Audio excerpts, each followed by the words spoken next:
நஹ்மதுல்லாஹில் அலீம் நஸல்லி அலா ரசூலில் கரீம் அம்மா பஅத். அன்பான பெரியோர்களே, ஜமாத்தார்களே, அல்லாஹ்வின் அருளால் ஃபஜ்ருடைய தொழுகையை தொழுதுவிட்டு நாம் எல்லாம் அமர்ந்திருக்கிறோம்.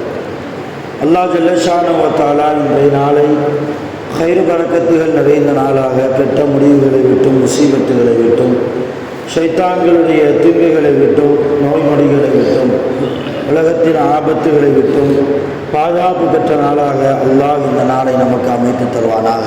ஆமீன். எல்லாம் உள்ள அல்லாஹ்வின் ரஹ்மத்தும் மேலான மக்ஃபிரத்தும் நம் அனைவர்கள் மீதும் முழுமையாக வந்து சேரட்டுமாக. ஆமீன். சங்கையான பெரியோர்களே, ஒரு மூமினுக்கு அடையாளம், ஒரு சிறந்த மூமின் யார் என்றால், அல்லாஹ் என்ன சொன்னானோ அத்தனையும் கேட்பான். குர்ஆனில் அல்லாஹ் இதையெல்லாம் நமக்கு கட்டளையாக இட்டிருக்கிறானோ, அல்லாஹ்வால் இடப்பட்ட கட்டளைகளை மிக செம்மையாக சரியாக செய்பவனுக்கு பெயர் மூமின்.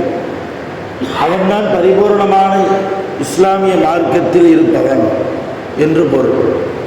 அருமையான பெருமக்களை, நாம் தொழுகிறோம், தான தர்மம் கொடுக்கிறோம், நோன்பு வைக்கிறோம். இதைவிட அதிகமாக அல்லாஹ் சொன்ன சில காரியங்கள், அல்லாஹ் இப்படித்தான் வாழ வேண்டும் என்று நமக்கு சில வரைமுறையை தந்திருக்கிறார். எப்படி வேண்டுமானாலும் வாழலாம் என்பது ஒரு இஸ்லாமியனுடைய வாழ்க்கையாக இருக்க முடியாது. நமக்கென்று ஒரு கட்டுப்பாடு, நமக்கென்று ஒரு ஒழுங்குமுறைகள், அல்லாஹ்வால் தரப்பட்ட ஒழுங்குமுறைகள், அதை பேணி பாதுகாத்து அவன் இட்ட கட்டளையின்படி வாழ்ந்தால்தான் நாளை மறுமையில் நாம் ஜெயித்த மனிதர்களாக, வெற்றி பெற்ற மனிதர்களாக அல்லாஹ்வுடைய சன்னிதானத்துக்கு முன்னால் நிற்கிற போது நிற்க முடியும். உங்களுக்கு உதாரணமாக சொல்கிறதா இருந்தால், ஆதம் அலைஹிஸ்ஸலாம் அவர்களை படைத்து முடித்ததற்கு பின்னால் எல்லா மலக்குகளையும் கூப்பிட்டு அல்லாஹ் சொன்னான். என்ன சொன்னா? சஜிதா செய்யுங்கன்னா. யாருக்கு? ஆதம் நபி, என்னால் படைக்கப்பட்ட முதல் மனிதர். எனவே எல்லா மலக்குகளும் நீங்கள் என்ன செய்யுங்க? சஜிதா செய்யுங்கள். எல்லா வானவர்களும் சஜிதா செஞ்சாங்க, சிரத்தை தாழ்த்தினார்கள். ஆனால் ஒருத்தன் மட்டும் செய்யலை. யாரு? இப்லீஸ். அவன் செய்யலை.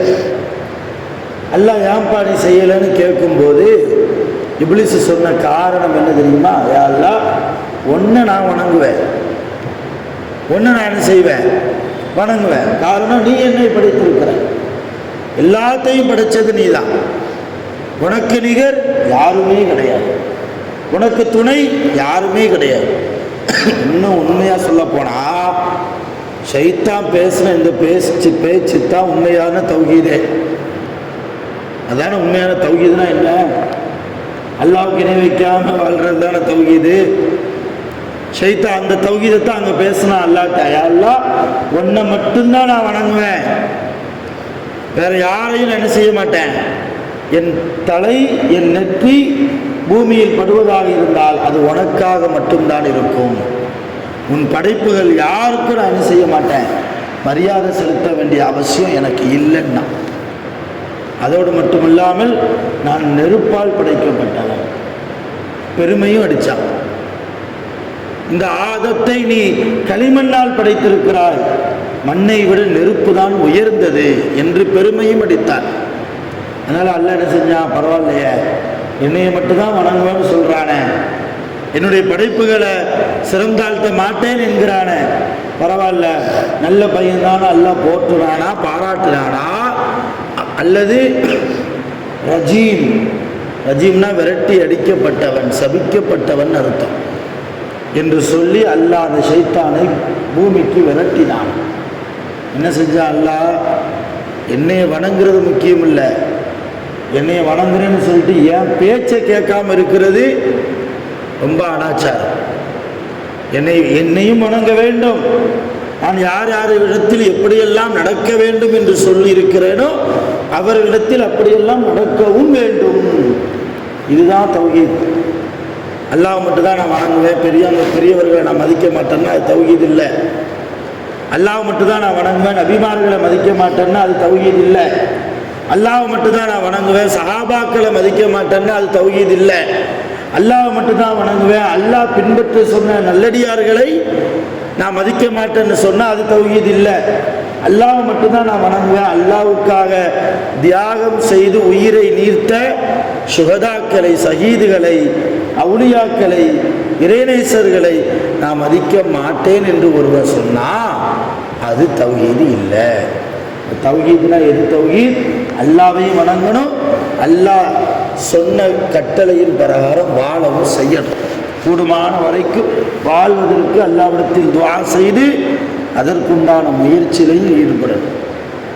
ஆனால் இன்னைக்கு தொழுகிறோம், 5 நேர தொழுகை தொழுகிறோம், ஆனால் அல்லாஹ் இட்ட கட்டளையின் பிரகாரம் போதையின் பக்கம் போகாதீர்கள் என்கிறான் அல்லாஹ். லா தக்ரபு ஸலா வ அன்தும் சுகாரா, நீங்கள் போதை இருக்கிற நிலைமையில் தொழுகையின் பக்கம் நெருங்கவே நெருங்காதீர்கள். போதை வேண்டாம் என்கிறான் அல்லாஹ். ஆனால் இன்றைக்கு போதைக்கு அடிமையாகி போன மனிதர்களுடைய பட்டியலில் ஒரு அப்துல் காதர் என்ற பெயரும் இருக்கிறது இல்லையா? ஒரு அப்துல் ரஹீம் என்ற பெயரும் இருக்கிறது.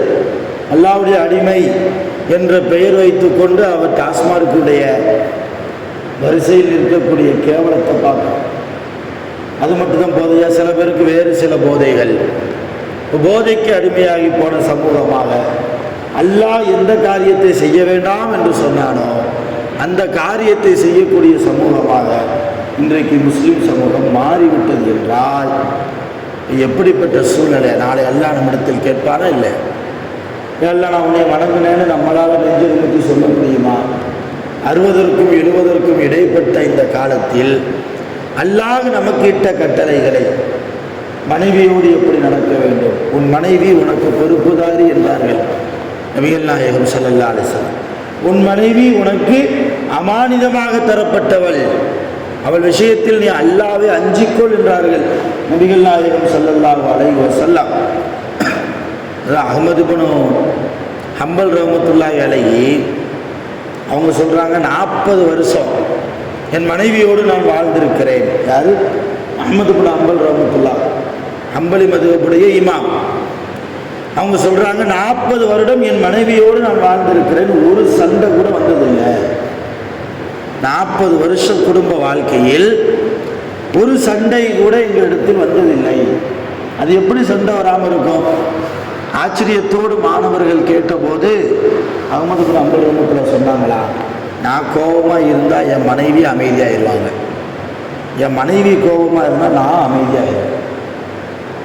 இந்த மாதிரி விட்டு கொடுத்து போகக்கூடிய குணம். கோபம் இருக்கிற இடத்தில் நாம் அமைதியாக போகிற போது அங்கே ஷைத்தானுக்கு வேலை இல்லாமல் போகிறது.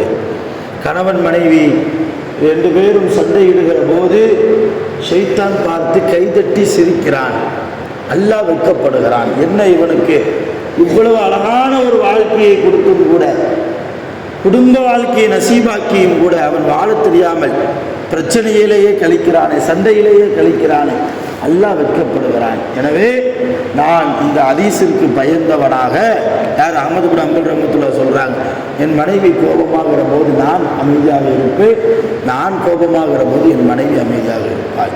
அப்போ யாரோடு எப்படி நடக்க வேண்டும் என்கிற அல்லாஹ் கொடுத்த இலக்கணத்தை தெரிந்து புரிந்து மனைவியோடு, பிள்ளைகளோடு, பிள்ளைகள் அல்லாஹ் நமக்கு தரப்பட்ட அமானிதம், அல்லாஹ்வால் நமக்கு தரப்பட்ட அமானிதம். பிள்ளைகளுக்கு நாம் பொறுப்புதாரி. அல்லாஹ் நாளைக்கு கியாமத்தில் உன் பிள்ளைய பிகாமுக்கு படிக்க வச்சியா, டாக்டருக்கு படிக்க வச்சியா, வெளிநாட்டுக்கு அனுப்புனியா, நல்லா சம்பாதிக்க வச்சியான்லாம் கேட்க மாட்டான். உன் பிள்ளைக்கு குர்ஆனை சொல்லி கொடுத்தியா, மார்க்கத்தை சொல்லி கொடுத்தாயா, உன் பிள்ளை பருவ வயதை அடைந்த போது சாலிஹான பெண்ணை பார்த்து கல்யாணம் முடிச்சு கொடுத்தியா, உன் வீட்டில் தீன் இருந்ததா, குர்ஆன் இருந்ததா, குர்ஆனுடைய வாழ்க்கையை கற்றுக் கொடுத்தாயா, என்ன ரசூலை பற்றி சொல்லி கொடுத்தாயா, மார்க்கத்தை பற்றி தான் அல்லாஹ் கேட்பான். என்ன பதில் வச்சிருக்கிறோம்? கொஞ்சம் நெஞ்சில் கை வச்சு பாருங்க. என் பிள்ளை விஷயத்தில், நான் மார்க்க விஷயத்தில் உலகத்தில் 1000 கொடுக்கலாம், 1000 படிப்பை கொடுக்கலாம், 1000 டிகிரி வாங்க வைக்கலாம், நிறைய செல்வங்களை பிள்ளைகளுக்காக சேர்த்து வைக்கலாம், நாளைய தலைமுறைகளுக்காக சேர்த்து, இதெல்லாம் ஒரு பக்கம் இருக்கட்டும். அதை விட அதிகமாக மார்க்கத்தை, அல்லாஹ்வை, அல்லாஹ்வுடைய ரசூலை, நபி ஸல்லல்லாஹு அலைஹி வஸல்லம் பேரப்பிள்ளையை தேடி வர்றாங்க. ஃபாத்திமா அம்மா வீட்டுக்கு வந்து கேட்குறாங்க, பேரப்பிள்ளை எங்கன்னு கேட்குறாங்க. ஃபாத்திமா அம்மா சொல்கிறாங்க, பசியில் வெளியே விளையாடிக்கிட்டு இருந்தாங்க, பசியாக இருந்ததுன்னு சொல்லி வெளியே கொஞ்ச நேரம் விளையாட விட்டுருந்தேன், விளையாடிக்கிட்டு இருந்தாங்க, வெளியே தான் நிற்பாங்க. ரசூலுல்லாஹ் பேரப்பிள்ளையை தேடி போகிறாங்க. அடிக்கடி சொல்லியிருப்பேன் இந்த சம்பவம், ஞாபகத்துக்காக சொல்கிறாங்க. ஒரு மரத்தினுடைய நிழலில் படுத்திருக்கிறாங்க, தூங்கிட்டு இருக்கிறாங்க. 2 பேரப்பிள்ளைகள், யார்? ஹசன் ஹுசைன் ரலியல்லாஹு அன்ஹுமா. கீழே எல்லாம் பேரித்த மரங்கள் கொட்டி கிடக்குது. அது பேரித்த மரம். போய் எழுப்பி ரசூலுல்லாஹ் என்னப்பா பசிக்குதான்னு கேட்டாங்க. ஆமாம் ரொம்ப பசிக்குது, இந்த பேரித்த மரங்கள் இருக்கிற எடுத்து சாப்பிட்லாமே. இப்போ அவங்க சொன்ன பதில் என்ன தெரியுமா? 10 வயசுக்குள்ளைய, 10 வயதிற்கும் கீழே உள்ள குழந்தைகள், சிறுவர்கள் சொன்ன வார்த்தை, யார் ரசூலல்லாஹ், நாங்கள் உங்கள் குடும்பம். உங்கள் குடும்பம்னா நாங்கள் ஒரு நபியினுடைய குடும்பம். நபியினுடைய குடும்பத்திற்கு சதக்கா செய்யப்பட்ட பொருள் ஹராம். நமக்கு யாராவது சதக்கா கொடுத்தாங்கன்னா வாங்கிக்கலாம். நான் உங்களுக்கு கொடுத்தாலோ அல்லது நீங்கள் எனக்கு தந்தாலோ வாங்கிக்கலாம், அது நமக்கு ஹலால். ஆனால் ஒரு நபியினுடைய குடும்பத்தார்களுக்கு அன்பளிப்பு கொடுக்கலாமே தவிர சதக்கா என்ன செய்ய முடியாது, கொடுக்க முடியாது. அப்படி கொடுத்தாலும் அவங்க வாங்குறது அவங்களுக்கு ஹராம். அது ரசூலுல்லாஹ்வுக்கு ஹராம், ரசூலுல்லாஹ்வுடைய குடும்பத்தார்களுக்கும் அது ஹராம். அப்போ இந்த சட்டத்தை நீங்கள் எங்களுக்கு கற்றுத் தந்திருக்கிறீர்கள். இதோ இந்த மரம் சதக்கா செய்யப்பட்ட மரம். இந்த மரத்திலிருந்து விழுந்த இந்த பேரித்த பழங்கள் சதக்கா செய்யப்பட்ட மரத்தினால் விழுந்த பழங்கள். இதை சாப்பிட்றது எங்களுக்கு எப்படி ஹலால் ஆகும்? இது ஹராம் இல்லையா? அதனால் நாங்கள் சாப்பிடாமல் இருந்தோம். நேர பிள்ளைகளை கூப்பிட்டுட்டு நபி ஸல்லல்லாஹு அலைஹி வஸல்லம் ஃபாத்திமா ரலியல்லாஹு அன்ஹா அவங்கள்ட்ட வந்து சொன்னாங்களா, ஃபுஸ்தி யா ஃபாத்திமா, ஓ ஃபாத்திமாவை, குழந்தை வளர்ப்பில் நீ ஜெயித்து விட்டாய், குழந்தை வளர்ப்பதில் நீ வெற்றி பெற்று விட்டாய். ஹலால் ஹராமை சொல்லி கொடுத்து வளர்த்திருக்கிறாய். எப்போ? ஒரு 20 வயசு 30 வயசுக்கு அப்புறம் இல்லை, 10 வயதிற்கு கீழே இருக்கக்கூடிய குழந்தைகளுக்கு எது ஹலால் எது ஹராம் என்று சொல்லி கொடுத்த தாயாக ஃபாத்திமா ரலியல்லாஹு அன்ஹா அவர்கள் இருந்திருக்கிறார்கள் என்றால் இந்த வாழ்க்கையைத்தான் அல்லாஹ் விரும்புகிறார். நான் எதை ஹலாலாக்கியிருக்கிறேன், நான் எப்படி வாழ சொல்லியிருக்கிறேன், எப்படி வாழக்கூடாது என்கிறேன். குர்ஆனில் நான் எதை சொல்லியிருக்கிறேன், ஹதீஸில் நபி ஸல்லல்லாஹு அலைஹி வஸல்லம் அவர்கள் எதை சொல்லியிருக்கிறார்கள், அதன்படி நீங்கள் வாழ வேண்டும் என்று அல்லாஹ் எதிர்பார்க்கிறார். அதுதான் உண்மையான தௌஹீதியத்தான வாழ்க்கை. அங்கே போனால் ஷிர்க்கு, இங்கே போனால் ஷிர்க்கு, அதை செஞ்சால் ஷிர்க்கு, இதை செஞ்சால் ஷிர்க்கு என்று சொல்வது மட்டுமல்ல தௌஹீத். தௌஹீத் என்பது அல்லாஹ்வினுடைய கட்டளையின் பிரகாரம் வாழ்வு. ஷைத்தான் சொன்னது தௌஹீதான வார்த்தை தான். உன்னைய மட்டும்தான் வணங்குவேன், உன்னை தவிர நான் வேறு யாரையும் வணங்குவதற்கு தயாராக இல்லை. எல்லாம் என்ன செஞ்சான்? பாராட்டல்லே. கியாமத் நாள் வரைக்கும் சபிக்கப்பட்டவனாக குர்ஆனை திறந்து யாரெல்லாம் ஓத நினைக்கிறாங்களோ அவங்கெல்லாம் முதல்ல என்ன வார்த்தையை சொல்லணும்? அஊது பில்லாஹி மினஷ் ஷைத்தானிர் ரஜீம். சபிக்கப்பட்ட, விரட்டி அடிக்கப்பட்ட ஷைத்தானை விட்டு பாதுகாப்பு தேடுகிறேன். யாரிடத்துல? எல்லாவிடத்தில் பாதுகாப்பு தேடுகிறேன். அந்த துவாவை ஓதிட்டு தான் குர்ஆனை ஆரம்பிக்கணும் ஓத. அதே போன்று நீங்கள் கொட்டாவி விட்டால் அஊது பில்லாஹ் சொல்லுங்கள். ரசூலுல்லாஹ் கற்றுக் கொடுத்தது. தூக்கத்திலிருந்து திடீரென்று திடுக்கிட்டு பயந்து நீங்கள் எழுவீர்களே ஆனால் அஊது பில்லாஹி மினஷ் ஷைத்தானிர் ரஜீம் சொல்லுங்கள். 3 முறை இடது பக்கம் துப்பிக் கொள்ளுங்கள், வேறு இடத்தில் மாற்றி நீங்கள் படுத்துக் கொள்ளுங்கள். ரசூலுல்லாஹி ஸல்லல்லாஹு அலைஹி வஸல்லம் அவர்கள் நமக்கு கற்றுத்தருகிறார். எதுக்கெடுத்தாலும் அஊது பில்லாஹி மினஷ் ஷைத்தானிர் ரஜீம். கியாமத் நாள் வரைக்கும் எல்லா முஃமின்களுடைய வாயிலிருந்தும் ஷைத்தானுடைய பெயரை உச்சரிக்கிற போது ரஜீம், சபிக்கப்பட்டவன், விரட்டி அடிக்கப்பட்டவன் என்றுதான் சொல்றோம். காரணம் என்ன? அல்லாஹ் சொன்னால் கேட்கிறேங்கிற குணம் இல்லாததான். நான் எவ்வளவு பெரிய நெருப்பால் ஆன படைப்பாக இருந்தாலும் ஏன் அல்லாஹ் சொல்லிட்டான். அவன் சொன்னா நான் சஜிதா செய்வேன் என்று வரணும். அவன் சொன்னா நான் செய்வேன். அவன் சொன்னா என் மூளைக்கு வேலை இல்லை. அவன் சொல்லிவிட்டால் என் அறிவை நான் செலுத்த மாட்டேன் என்கிற ஒரு குணம். பெருமை இல்லாத வாழ்க்கை, பணிவான வாழ்க்கை. அருமையான பெருமக்களை, யாரிடத்தில் பணிவு இருக்கிறதோ அவர்களை அல்லாஹ் உயர்த்துவார். 4 காசு பணம் வந்தால் என்ன செஞ்சிடக்கூடாது, நம்மிடத்தில் பெருமை வந்துடக்கூடாது. குர்ஆன் சம்பந்தப்பட்ட ஹதீஸ் சம்பந்தப்பட்ட சில ஞானங்கள் நமக்கு தெரிந்து விட்டால் அங்கேயும் என்ன செஞ்சிடக்கூடாது, பெருமை வந்துவிடக்கூடாது. ஒரு வசதியான வாழ்க்கை அல்லாஹ் நமக்கு தந்திருக்கிறானா பெருமை வந்துவிடக்கூடாது. திருமணமான புதிதிலேயே குழந்தை பாக்கியத்தை அல்லாஹ் நமக்கு தந்து விட்டானா நான் ஒரு ஆண்மகன் என்கிற பெருமையும் என்ன செஞ்சிடக்கூடாது, வந்துவிடக்கூடாது. நம்முடைய வாழ்க்கையில் ஒவ்வொரு வினாடியும் பெருமை இல்லாத வாழ்க்கை, பணிவான வாழ்க்கை. எது நடந்தாலும் அல்ஹம்துலில்லாஹ், அல்லாஹ்வுக்கு எல்லா புகழும். அல்லாஹ் கொடுத்திருக்கிறான், அல்லாஹ்வுடைய நாட்டம். அல்லாஹ்வை மறந்த வாழ்க்கையாக இல்லாமல் அல்லாஹ்வுடைய நினைப்புள்ள வாழ்க்கையாக, அல்லாஹ் எதையெல்லாம் சொன்னானோ அதையெல்லாம் ஏற்று அந்த கட்டளையின்படி வாழக்கூடிய வாழ்க்கையாக நாம் வாழ வேண்டும். வல்ல ரஹ்மான் அப்படிப்பட்ட நல்ல நசீபை நம் அனைவர்களுக்கும் தந்து அருள் புரிவானாக.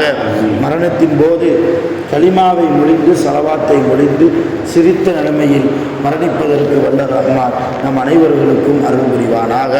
ஆகிரு தஅவானா அல்ஹம்துலில்லாஹி ரப்பில் ஆலமீன். சுப்ஹானல்லாஹி வ பிஹம்திஹி சுப்ஹானல்லாஹி வ பிஹம்திஹி அஷ்ஹது அன் லா இலாஹா இல்லா அன்த அஸ்தக்ஃபிருக வ அத்தூபு இலைக். ஆமீன். சுப்ஹான ரப்பிக ரப்பில் இஸ்ஸத்தி அம்மா யசிஃபூன் வ ஸலாமுன் அலல் முர்ஸலீன் வல்ஹம்துலில்லாஹி ரப்பில் ஆலமீன். ஸல்லல்லாஹு அலா முஹம்மத்.